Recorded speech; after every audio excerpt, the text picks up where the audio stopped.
E aí, minha gente querida, muito boa noite, muito bem-vindos a todos. Muita paz, muita luz, muito amor. No livro Agenda Cristã de André Luiz, Chico Xavier psicografou a mensagem Sem Tais Armas.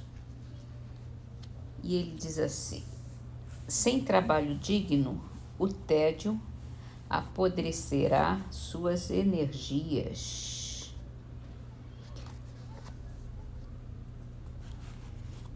A gente tem que ser útil ao próximo, ao mundo, a todos. Isso é que é trabalho digno. Livro dos Espíritos, de Allan Kardec,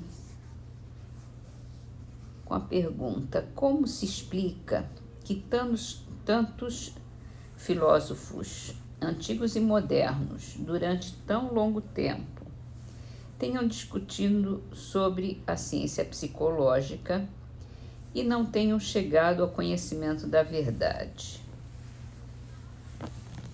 Esses homens eram precursores da eterna doutrina espírita.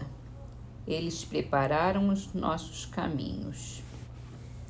Eram homens e assim se enganaram tomando suas próprias ideias pela luz. No entanto, mesmo seus erros servem para realçar a verdade, mostrando o pró e o contra. Além disso, entre esses erros se encontram grandes verdades que um estudo comparativo torna compreensíveis.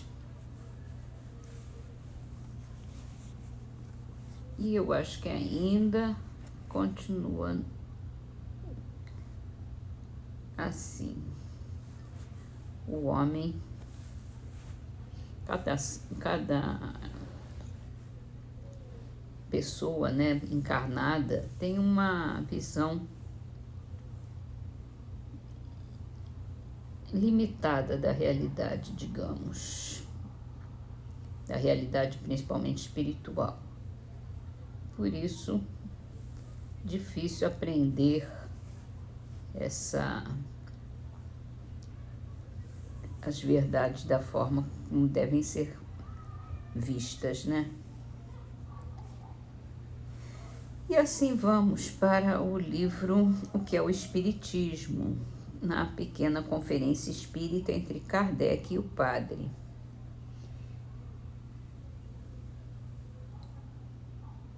E o padre diz, depois que recebe aquela resposta de Kardec, dizendo que, afinal de contas, a igreja quer julgar apenas pelo seu ponto de vista e não quer reconhecer a realidade dos fatos. Por isso que estava caindo em descrédito, hoje em dia já melhorou um pouquinho. E o padre diz assim: deixemos a questão dos demônios.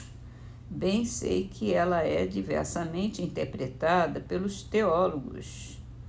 Porém, o sistema da reencarnação me parece mais difícil de conciliar com os dogmas, pois que ele não é mais que a renovação da metempsicose de Pitágoras. Kardec vai responder: não é essa a ocasião própria de discutir uma questão que exige tão longos desenvolvimentos. Você pode encontrá-la tratada em O Livro dos Espíritos, em O Evangelho segundo o Espiritismo, então não acrescentarei senão 2 palavras. A metempsicose dos antigos consistia na transmigração da alma do homem nos animais, o que implica uma degradação. Além disso, essa doutrina não era o que vulgarmente se crê.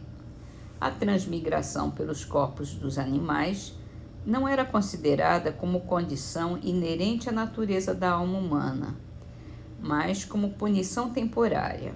Assim é que se admitia que as almas dos assassinos fossem habitar os corpos dos animais ferozes, para neles receberem castigos, as dos impudicos, os porcos e javalis, as dos inconstantes e estouvados, os das aves, as dos preguiçosos e ignorantes, dos animais aquáticos. Depois de alguns milhares de anos, mais ou menos, conforme a culpabilidade, a alma, saindo dessa espécie de prisão, voltaria à humanidade. A encarnação animal não era, então, uma condição absoluta. Ela, como se vê, aliava-se à encarnação humana. E a prova é que a punição dos homens tímidos consistia em passar a corpos de mulheres, expostas ao desprezo e às injúrias. Isso está no livro Pluralidade das Existências da Alma, por Pesani. Era uma espécie de espantalho para os simples, antes que um artigo de fé para os filósofos. Assim como dizemos às crianças, se for má, o lobo vai te comer, os antigos diziam aos criminosos, vocês se tornarão lobos. E hoje se diz, o diabo o agarrará e levará para o inferno. A pluralidade das existências, segundo o Espiritismo, difere essencialmente da metempsicose por não admitir a encarnação da alma humana nos corpos de animais, mesmo como castigo. Os espíritos ensinam que a alma não retrograda, progride sempre. Suas diferentes existências corpóreas se cumprem na humanidade, sendo cada uma um passo que a alma dá na senda do progresso intelectual e moral, o que é uma coisa muito diferente da metempsicose.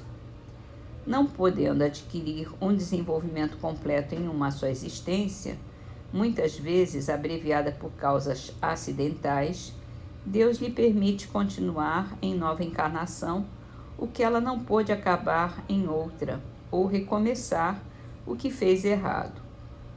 A expiação na vida corporal consiste nas tribulações que sofremos nela. Quanto à questão de saber se a pluralidade das existências da alma é ou não contrária a certos dogmas da Igreja, limito-me a dizer o seguinte: ou a reencarnação existe ou não. Se existe, é uma lei da natureza.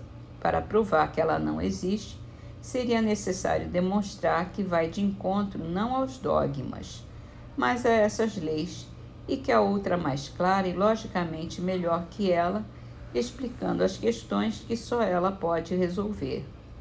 Além disso, é fácil demonstrar que certos dogmas encontram nela sanção racional, hoje aceito por aqueles que os repeliam outrora, por falta de compreensão. Não se trata, então, de destruir, mas de interpretar.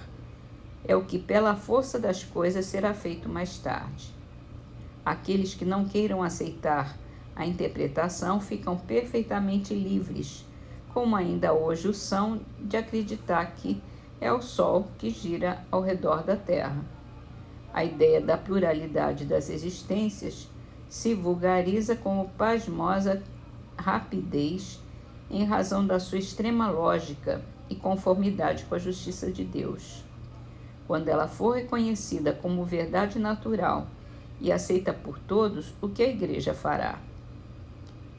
Em resumo, a reencarnação não é um sistema imaginado para a satisfação das necessidades de um ideal, nem uma opinião pessoal. É ou não um fato. Se está demonstrado que certos efeitos existentes são materialmente impossíveis sem a reencarnação, é preciso admitir que eles são a consequência desta. Logo, se está na natureza, não pode ser anulada por uma opinião contrária. Bem explicadinho, muito bem explicadinho mesmo. E assim vamos terminar nossas leituras com o livro Perdão e Vida. Hoje a frase é de Batuíra.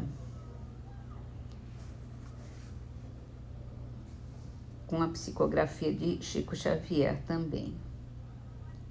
O relógio não é somente um marcador de minutos, é igualmente um amigo, tentando nos ensinar disciplina e atenção.